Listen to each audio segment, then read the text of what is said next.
The wind carried a dry, restless whistle across the high desert that evening, the kind of sound that made even seasoned riders glance over their shoulders.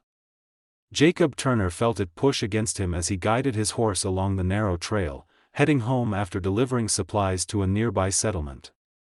He was a quiet rancher, a man who rarely spoke more than needed, but everyone who knew him trusted him. He lived by a simple creed: a good man never ignores someone in trouble. That belief was about to be tested in a way he had never imagined. The sun was nearly gone when he saw the smoke. Not the thick, hungry kind that meant wildfire, but a thin ribbon rising straight into the sky, deliberate, controlled, intentional. Jacob slowed his horse. Smoke meant people. And people, especially in these territories, meant something was wrong more often than not. His instincts tightened in his chest. He clicked his tongue and steered toward the ridge. What he saw when he reached the top made his breath freeze. Below him was a campsite, not a friendly one. A group of outlaws was gathered around a cruel scene Jacob struggled to comprehend. 5 young Apache girls, no older than 13 or 14, were tied up, suspended in a way that left them terrified, helpless, and fading. The outlaws laughed, drank, and tossed wood into a fire as though they were celebrating. Jacob felt a rush of heat rise in him, not fear, but anger, heavy and pure. He didn't know who the girls were. He didn't know what led to this. But he knew this wasn't justice, nor frontier law, nor anything a decent human being could stand and watch. He didn't have a plan. He didn't have backup. And yet, somehow, he knew he wasn't turning away. Jacob moved silently back behind the ridge and breathed slow until the pounding of his heart calmed. He knew the land better than most men in the territory. He knew how shadows moved, how silence could be a shield, and how desperation could sharpen instincts. He looped around, staying low, using the rock and brush as cover until he reached the edge of the outlaw camp. He waited, and watched. The outlaws were drunk. Loud. Overconfident. They believed they had all the power that night. Jacob saw an opening. One man wandered off from the group. Jacob followed silently. A moment later, the outlaw was on the ground, unconscious, disarmed by a single well-timed strike Jacob had learned from years of dealing with violent drifters who tried to take what wasn't theirs. Jacob quickly tied the man's hands and feet, then dragged him out of view. 4 outlaws remained. He couldn't fight them head-on. He wasn't a fool. But he had something they didn't, the ability to think clearly without cruelty clouding his judgment. He slipped to the girls first. They were terrified, barely conscious, but alive.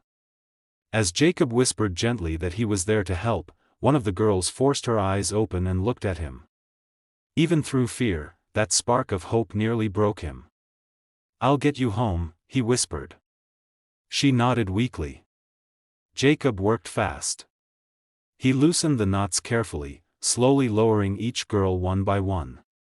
The process was silent, painful, and slow, and every second he expected one of the outlaws to look up and spot him. But somehow, the drunk laughter drowned out everything else. Once the girls were free, Jacob guided them behind the rocks and brush, telling them to stay low, stay quiet, and stay strong. They listened, because what other choice did they have? And because something about Jacob's calm, steady voice made them believe him. When he returned to the campsite, he had a bold idea, one that even surprised him. He gathered the outlaws' rifles, one by one, from where they had leaned against logs and saddles. He removed the bullets and tossed them deep into the brush where they would be impossible to find in the dark. Then, he stepped back into the shadows and shouted, "Camp surrounded. Drop your guns." Panic hit the outlaws like a hammer. "Who's out there? How many? Show yourself. You're making a mistake." They fumbled for weapons that weren't loaded. They tripped over each other. They ran for the horses. They cursed, stumbled, and disappeared into the dark, leaving their camp, and their cruelty, behind. Jacob exhaled for the first time in minutes. He saddled his horse, helped each girl climb up behind him one at a time, and began the long journey toward the nearest Apache settlement. It was slow, careful, quiet.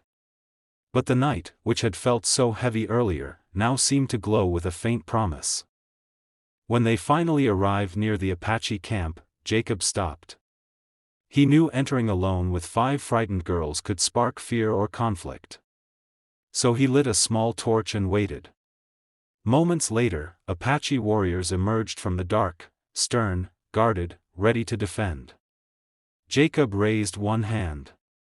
"They're safe," he said simply. "Your daughters are safe. No gunfire. No anger. Just shock, and then overwhelming relief." Mothers rushed forward, crying out names. Fathers grabbed Jacob's hand, gripping it with a gratitude he felt deep in his bones. One elderly woman approached him, placed her hand on his chest, and whispered a blessing in her language, soft, emotional, ancient. Jacob didn't understand the words, but he understood everything they meant. He turned to leave quietly, like he always did. But one of the girls, her eyes brighter now, her strength returning, ran up and grabbed his sleeve.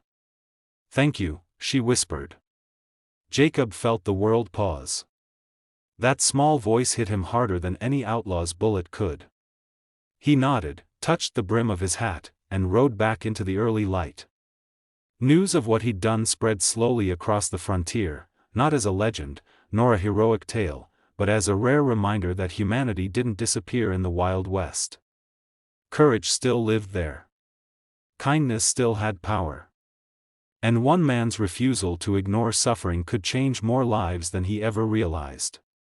Days later, Jacob sat on his porch, watching the sunrise. For the first time in a long while, the world felt a little lighter. A little better.